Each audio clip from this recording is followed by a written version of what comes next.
Ассаламу алейкум, урматтуу достор. Барыңыздарга Америкадан, Чикаго шаарынан салам.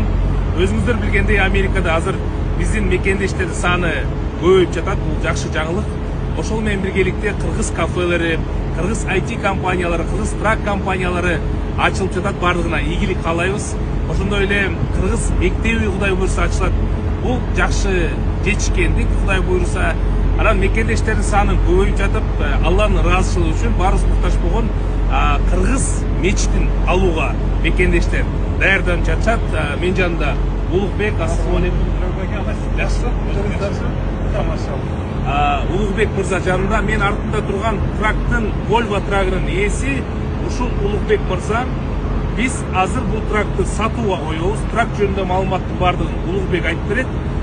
Трактан түшкөн акчанын бардыгын алгачкы Чикаго шаарындагы кыргыз мечитин алууга жумшалмакчы. Улукбек трак жөнүндө маалымат бериңиз. Улукбек байке, бул 2014-жылкы трак, Volvo трагы 916 миң жүргөн. Бул тракты 15 миң баасына сатып атабыз, 15 миң долларга. Болгон каражаттардын баары тең ошо мечитти алууга кетет да. Сизден да Алла ыраазы болсун, ушинтип келип жардам берип атканыңызга, ушул тракты сатышканга. Ушул трактын ар бир милясына, ар бир жүргөн немесине, бузуна бул Алладан да счетчик кетет да. Компанияңардан да келет, Алладан да счетчик келет да. Трак иштейт, бардыгы. Трак отуруп эле ачышты бирок айдап кетесиз. Бурашасың. Бурашабыз. Кааласаңар, Улук бурашат ачкычын. Урматтуу достор, трак 2014-жылкы Volvo трагы иштейт. Эгерде Amazonго чыгам десеңер, анда аябай көп иштейт, өзүңүздөр билесиздер.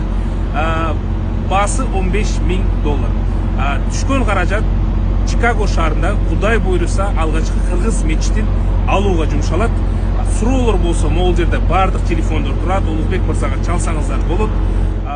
Кудай буйруса жакын арада мечит табылып калса, ал боюнча дагы видео тартабыз, маалымат чыгарабыз достор. Өзүңүздөр билесиздер, мечит алуу бул оңой эмес, өзгөчө Америкада. Салым кошом деген мекендештер болсо, биз менен болуңуздар. Видео чыкканда бардыгыбыз биригели, көптү көрсөгөл болот. Алланын ыраазычылыгы үчүн. Ошол достор, көрүшкөнчө.